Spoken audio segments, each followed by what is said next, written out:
hat er gesagt, Stormpeak. SP ist Stormpeak, Sir. Das habe ich im ganzen Leben noch nicht gemacht. Viel zu schwach dafür. Dafür braucht man gottlos gutes Equipment, wenn man es überhaupt schaffen will. Und dann ist es nicht mal das Ding, dass es nur vom Equipment abhängig ist. Alle Dungeons haben ja irgendeine Mechanik. Also Wilds hat tatsächlich eigentlich die... Naja... Ja doch, eigentlich schon. Also eigentlich ist Wilds der chilligste Dungeon. Mit dem Fieber. Es ist zwar arschnervig, aber... Für jemanden, der es solo macht, ist es relativ chillig. Bei allen anderen Dungeons ist es ziemlich nervig, weil du musst halt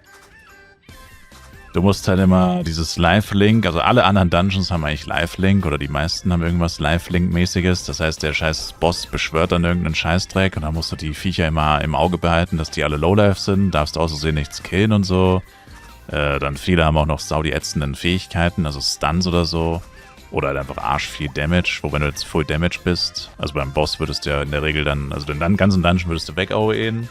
Den Boss würdest du dann aber wahrscheinlich mit Full Damage machen, weil sonst dauert es zu lange. Also kannst du dann wahrscheinlich nicht mehr alles tanken. Musst dann immer auf Barrier gehen, pipapo. Das ist schon ziemlich nervig. Also ich sage nicht, dass es nicht möglich ist, es ist sehr gut möglich, wie gesagt, brauchst halt krasses Equipment. Aber es ist halt schon arschnervig, weil diese ganzen Dungeon-Mechaniken... Wer hätte es gedacht? Die sind ja nicht darauf ausgelegt, dass das einer alleine macht. Der Dungeon ist ja eigentlich als Gruppenkonzept.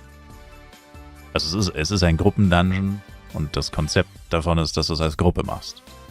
Wenn also einer alleine das macht, logischerweise ist es dann ziemlich anstrengend. Und Wilds im Verhältnis ist dann noch der chilligste, weil du kannst das Fieber einfach mit deinem AM wegtragen sozusagen, dass dein Damage-Dealer die ganze Zeit durchfighten kann. Und dem Stun kann man relativ easy ausweichen. Und das war's halt eigentlich. Also, da gibt's nicht sowas wie, oh, du kannst dieses Monster nur töten, wenn du alle anderen Monster vorher Lowlife auf einen gewissen Prozentsatz ihres Lebens runterbringst, pipapo. Das gibt's da halt einfach nicht. Und in jedem anderen, oder in fast jedem anderen Dungeon gibt's das noch. Dann kommen noch sowas wie Debuffs, kommen auch noch dazu. Wobei gut, Debuffs gibt's überall. Aber ja, es ist, also ich habe mir immer gedacht... Also wie gesagt, ich hätte niemals das Equipment dafür gehabt. Aber selbst wenn ich es hätte, hätte ich daran, glaube ich, relativ wenig Spaß, weil egal wie heftig dein Equipment ist, alleine wirst du es niemals auch nur ansatzweise in der gleichen Zeit schaffen wie eine Gruppe von Leuten. Das ist einfach eine Tatsache. Außer du kannst 5 Charakter zeitgleich steuern vielleicht, aber das ist dann doch auch wieder eher unwahrscheinlich. Du droppst ja das Gleiche. Bei den meisten Dungeons sagt man von Haus aus, ja, lohnt sich nicht. Oder nicht wirklich. Also, was bringt dir die Drops alleine, wenn du eh nichts droppst, so ungefähr? Oder nicht viel. Und wie gesagt, der Spaßfaktor geht dann halt auch dadurch flöten, dass selbst wenn du es schaffst, du halt verhältnismäßig viel Zeit brauchst. Für etwas, was als Gruppe halt viel schneller gegangen wäre. Also ich denke, der Sweet Spot, wenn du wirklich so richtig geisteskrankes Equipment hast, ist zu zweit Dungeons farmen. Zu zweit ist schon mal viel chilliger als alleine. Weil dann kann einer die Rolle vom Tank und Damage-Dealer übernehmen, der andere Ringmaster und Damage-Dealer oder so, wie auch immer, oder alle spielen 3 Charakter, ist ja egal. Auf jeden Fall wird die Last damit krass gesplittet. Und du bekommst immer noch die Hälfte der Drops. Und die Zeit, in der du den Dungeon schaffst, verringert sich wahrscheinlich um 10, 15 Minuten. Also, wenn du extrem krass bist, schaffst du es vielleicht in 35 bis 50. Und zu zweit schaffst du es dann wahrscheinlich wieder in unter 30. Das ist halt schon ein heftiger Unterschied. Und ich persönlich habe schon immer diese Auffassung vertreten, wenn ich schon Dungeons farm, dann soll es halt nicht... Also man kann es ja mal machen als Challenge, Solo, oder mal probieren. Aber es soll ja irgendwo trotzdem... Also Spaß ist immer relativ, aber wenn man nichts droppt, ist es immer schwierig, Spaß zu haben, auf lange Sicht. Aber wo du auf jeden Fall keinen Spaß hast, ist, wenn der Dungeon Run schon extrem anstrengend ist. Klassisches Beispiel, Red Meteor, der dich 10-mal one-shottet.